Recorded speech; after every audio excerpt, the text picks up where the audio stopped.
Papua dikenal sebagai salah satu wilayah terkaya di Indonesia dan merupakan pulau terbesar di negara ini. Papua sendiri kaya akan berbagai macam sumber daya alam, di antaranya sumber daya alam mineral logam berupa minyak dan gas, batu bara, tembaga, emas, dan perak yang merupakan barang berharga dalam pasar global. Dengan kekayaan alam yang melimpah ini, sudah seharusnya masyarakat lokal dapat merasakan manfaatnya secara langsung. Namun seringkali kondisi ini berbanding terbalik dengan kenyataan yang dialami oleh suku-suku adat di sana. Halo, selamat datang di video kali ini. Perkenalkan, nama saya Putri Marin Mimbong dari kelas 12-2, Sosiologi 2, absen 30. Dan pada video kali ini saya akan menjelaskan pengaruh globalisasi dan era digital terhadap eksploitasi sumber daya alam dan tanah di Papua. Kita akan melihat bagaimana kebijaksanaan pemerintah dan investasi asing berkontribusi pada perubahan besar dalam kehidupan masyarakat adat. Mari kita mulai saja. Pertama-tama saya akan menjelaskan konsep globalisasi dan era digital.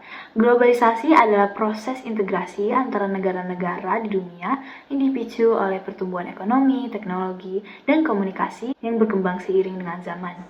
Dalam konteks ini, di Papua, globalisasi dapat terjadi dalam bentuk masuknya perusahaan-perusahaan besar yang berinvestasi kepada sumber daya alam mereka, seperti misalnya berinvestasi kepada tambang emas mereka. Kemudian ada era digital. Era digital sendiri membawa perubahan dalam cara informasi disebarkan dan bagaimana masyarakat dapat berinteraksi tanpa dipengaruhi oleh jarak dan waktu. Dalam berbagai komunitas adat, era digital juga memberikan banyak kelebihan, seperti memperluas wadah mereka untuk bersuara. Pada video kali ini, saya akan membahas dua kasus berbeda yang berkaitan dengan eksploitasi sumber daya alam di Papua. Mengapa masyarakat dengan sumber daya alam terkaya dapat masuk ke dalam lubang kemiskinan yang tidak berubah setelah bertahun-tahun merdeka? Pertama, eksploitasi tanah adat. Eksploitasi tanah adat di Papua telah meningkat seiring dengan pemerintahan global untuk produk seperti minyak sawit meningkat. Suku Ayu menghadapi ancaman serius terhadap hutan adat mereka akibat proyek-proyek perkebunan sawit yang kemudian akan mengambil tanah adat mereka. Suku Ayu mendiami wilayah Boven Diogol di Papua Selatan dan memiliki hubungan yang sangat erat dengan hutan adat mereka. Hutan bagi masyarakat Ayu bukan hanya sumber daya alam untuk hidup, tetapi juga merupakan rekening abadi yang memenuhi kebutuhan hidup mereka dari generasi ke generasi. Dengan populasi sekitar 20.000 jiwa, masyarakat Ayu bergantung pada hutan untuk mencari makan, meracik obat-obatan, dan mencari bahan bangunan. Tetapi hutan adat mereka yang seluas 3.694 hektar ini akan menjadi perkebunan sawit. Perusahaan seperti PT Indo Asiana Lestari telah mendapatkan izin untuk mengelola lahan tersebut, yang berpotensi merusak ekosistem dan memicu deforestasi. Dalam konteks ini, suku Ayu telah mengajukan gugatan hukum melawan pemerintah dan perusahaan sawit untuk mempertahankan hak atas tanah adat mereka. Gugatan ini kini berada di tahap kasasi di Mahkamah Agung. Menurut laporan dari Project Multatuli, hutan adat suku Ayu seluas separuh luas Jakarta terancam hilang menjadi perkebunan dan pabrik kelapa sawit. Perusahaan seperti PT Indo Asiana Lestari telah mendapat izin mengelola lahan tersebut tanpa melibatkan masyarakat lokal. Dari perspektif sosiologis, situasi ini mencerminkan ketidakadilan struktural yang dihadapi oleh masyarakat adat di era globalisasi. Globalisasi seringkali membawa banyak perusahaan-perusahaan besar masuk ke negara ini untuk mengeksploitasi sumber daya alam tanpa mempertimbangkan hak-hak masyarakat lokal.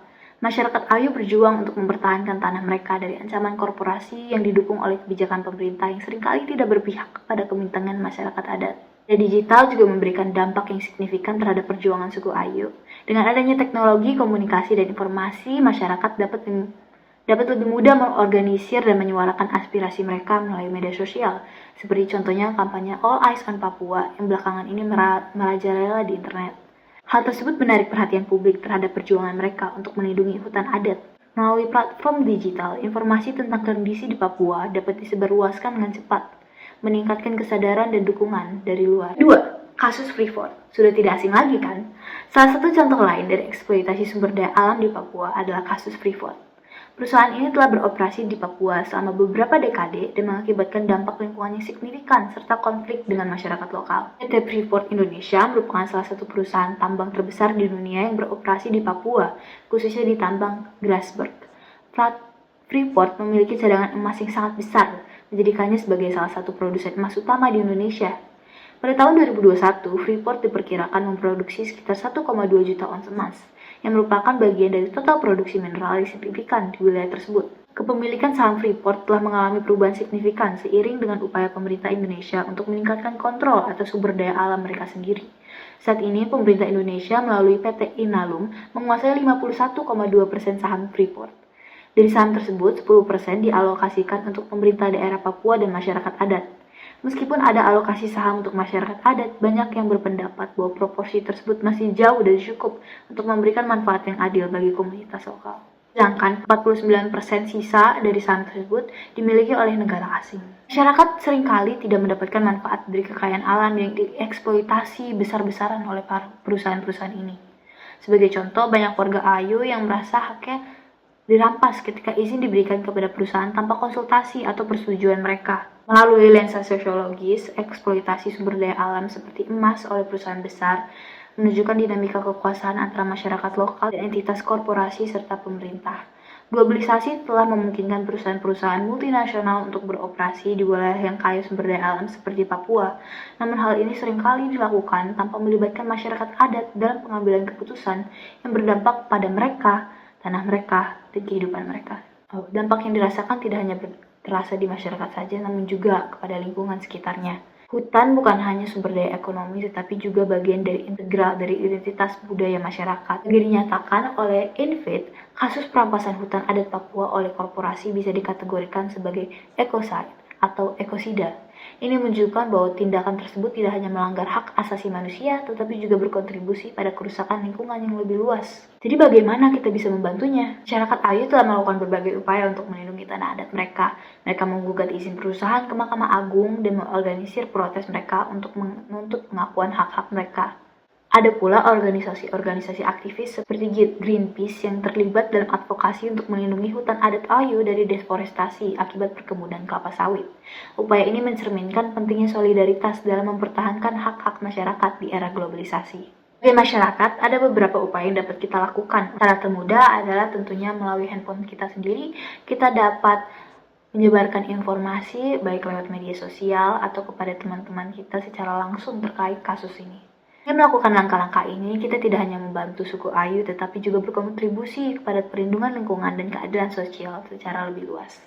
Setiap tindakan kecil dapat memberikan dampak besar jika dilakukan secara kolektif.